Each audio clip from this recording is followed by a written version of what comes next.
अगर कोई इंसान भगवान की परीक्षा ले, एक बार नहीं, दो बार नहीं, बार बार, और उन्हीं परीक्षाओं में अगर भगवान बार बार उसकी परीक्षाओं में पास करता जाए तो क्या होगा? आज की कहानी एक ऐसी ही व्यक्ति की है जो अपने गुरु से प्रेम भी करता, उनका सम्मान भी करता, पर पूरी तरह से उन पर विश्वास नहीं कर पाता। वह बार बार सोचता, क्या ये सचमुच अंतर्यामी है? क्या ये सचमुच मेरे मन की बात जान सकते हैं? वह पहुंच गया एक ऐसी रात तक जहां चारों ओर अंधेरा था, आगे पूरा सन्नाटा था और साथ ही साथ एक शमशान। लेकिन उस रात जो हुआ उससे उसकी पूरी जिंदगी ही बदल गई। जय गुरु। मैं अनुराग गुप्ता तिनसुकिया के दिनजान से। आशा करते हैं आप लोग सब कोई कुशल मंगल हो गए ठाकुर जी के आशीर्वाद से। और यहीं से हम अपना ठाकुर जी की जो कहानी है वो शुरुआत करते हैं। जय गुरु। हिमायतपुर के पास प्रतापपुर गांव में एक प्रसिद्ध डॉक्टर रहते थे। कीर्तन भी इतना मधुर गाते थे कि उनको सुनने के लिए दूर दूर से लोग खींचे चले आते थे। एक दिन उनके घर एक तेजस्वी युवक आया। उन्होंने कहा, डॉक्टर साहब, सुना है आप बहुत सुंदर कीर्तन करते हैं। किशोरी मोहन युवक को देखकर बहुत प्रसन्न हुए। शाम को कीर्तन शुरू हुआ, लेकिन कुछ देर बाद वह युवक अचानक उठ खड़ा हुआ। उसकी हुंकार से पूरा वातावरण कांप उठा। फिर वो अचानक कीर्तन करने लगा। जो युवक आकर बैठा था कीर्तन देखने के लिए, वो अचानक खड़ा होकर कीर्तन करने लगा। कभी रोता, कभी हंसता, कभी हरि नाम में डूब जाता। कीर्तन खत्म होने के बाद किशोरी मोहन उनके चरणों में जा गिरे, लेकिन मन का एक प्रश्न अभी भी जीवित था, ये है कौन? कुछ दिनों बाद नव अन्न का उत्सव आया। किशोरी मोहन दो अलग अलग भोग तैयार किए, एक सामान्य और एक ठाकुर जी के लिए।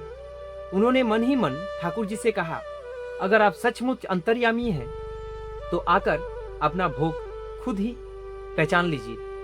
कुछ देर बाद ठाकुर जी स्वयं आकर पहुंचे और किशोरी मोहन से बोले कि अब भी दो मन करके बैठे हो? और बिना कोई संकेत दिए वो जाकर उसी भोग के सामने बैठे जहां किशोरी मोहन ने ठाकुर जी को भोग लगाया था। किशोरी मोहन चौंक गए, लेकिन फिर भी मन बोला संयोग होगा। उसका मन शांत नहीं हुआ। कुछ दिनों बाद वो बाजार गया, गुड़ के संदेश लेके आए और मन ही मन कहता आया ठाकुर जी से, मन ही मन कहता रहा कि ठाकुर जी, आज अगर आप सच में अंतर्यामी हैं तो मेरे लाए हुए जो संदेश से आप खुद में मेरे घर में आके आप स्वयं मेरे से मांग कर खाएंगे, और इसे मैं ऐसे ही नहीं रखूंगा। ठाकुर जी से बोल रहा है वो, मन ही मन ठाकुर जी से बातें कर रहा है, इसे मैं ऐसे ही नहीं रखूंगा, मैं कहीं न कहीं छुपा कर रखूंगा, अच्छे से छुपा कर रखूंगा। अगर आप सचमुच अंतर्यामी है तो इसे ढूंढ कर मेरे घर से ढूंढ कर आपको खाना होगा, तब मैं मानूंगा कि आप सच में अंतर्यामी हैं। उसके 2-3 दिन बाद ठाकुर जी स्वयं उसके घर पहुंचे, आकर बैठे। फिर ठाकुर जी बोल रहे हैं, क्या किशोरी, कुछ खाने को नहीं दोगे? किशोरी मोहन बोल रहे हैं, ठाकुर जी आज मेरे घर में कुछ भी नहीं है। लेकिन उसने खजूर के जो गुड़ के जो संदेश लाए थे वो घर के अंदर छुपा कर रखे हैं, लेकिन ठाकुर जी से नहीं बताया। ठाकुर जी को बोल रहे कि कुछ है ही नहीं आज खाने को घर में। ठाकुर जी बोल रहे, मैं खुद ही देख लूं फिर। किशोरी मोहन बोल रहे, नहीं कुछ भी नहीं है मेरे घर में आज खाने को। फिर ठाकुर जी हंसते हुए उठे और घर के अंदर चले गए। उनको बोला कि चलो ठीक है, मैं ही खुद जाके देख लेता हूँ, अगर कुछ मिल जाए तो खा लूंगा। वो घर के अंदर चले गए ठाकुर जी। कुछ देर बाद ठाकुर जी हंसते हुए बाहर निकल रहे हैं, घर के अंदर से बाहर निकल रहे हैं, हाथ में 2 संदेश। फिर ठाकुर जी हंसते हुए किशोरी मोहन को बोल रहे हैं कि वाह डॉक्टर, इतना अच्छा संदेश हमारे लिए छुपा कर रखे थे। बस यहीं किशोरी मोहन टूट गए। उनके आंखों से आंसू बह निकले, लेकिन मन में अभी भी संदेह कहीं ना कहीं बाकी है। फिर एक अंतिम बार वो ठाकुर जी को परीक्षा लेने के लिए निकले। उनका मन का संदेह अभी भी पूरा खत्म नहीं हुआ था कि ठाकुर जी अंतर्यामी हैं या नहीं हैं, या ये सब बस एक संयोग चल रहा है कि जो मैं सोच रहा हूँ ठाकुर जी को पता चल जा रहा है, बस एक संयोग है, या ठाकुर जी सच में अंतर्यामी है कि मेरे मन की बात उनको सब कुछ पता चल जा रहा है, मैं कब क्या सोच रहा हूँ, कब ठाकुर जी से क्या बोल रहा हूँ। तो अभी भी कहीं ना कहीं उनके मन में एक संदेह बैठा हुआ है। उन्होंने सोचा चलो और एक बार ठाकुर जी को एक परीक्षा लेकर देख दिया जाए। कुछ दिन बाद वो आधी रात को घर से बाहर निकले, किसी को बिना बताए।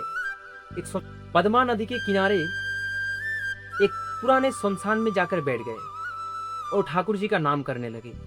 चारों ओर घना अंधेरा, सन्नाटा, हवा की आवाज और मन में एक आखिरी सवाल। उन्होंने आंख बंद कर प्रार्थना की और ठाकुर जी से कहा, अगर आप सचमुच भगवान हैं तो आज मेरे प्रश्न का उत्तर दे दीजिए। अचानक अंधेरी से आवाज आई, डॉक्टर। किशोरी मोहन पूरी तरह चौंक उठे। 1-2 सेकंड बाद फिर से वही आवाज, ओ डॉक्टर। किशोरी मोहन घबरा कर पूछे, कौन? अंधेरे से आवाज आया, हम। आवाज पहचानते ही दिल कांप उठा।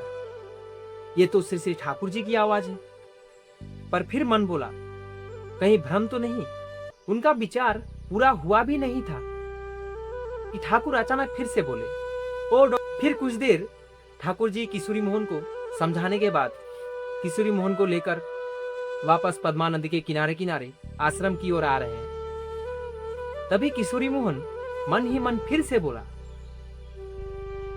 कि अगर आप सच में अंतर्यामी हैं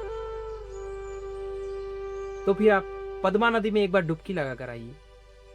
डॉक्टर का विचार अभी पूरा हुआ ही नहीं था मन का कि ठाकुर जी ने टोका, किशोरी रुक,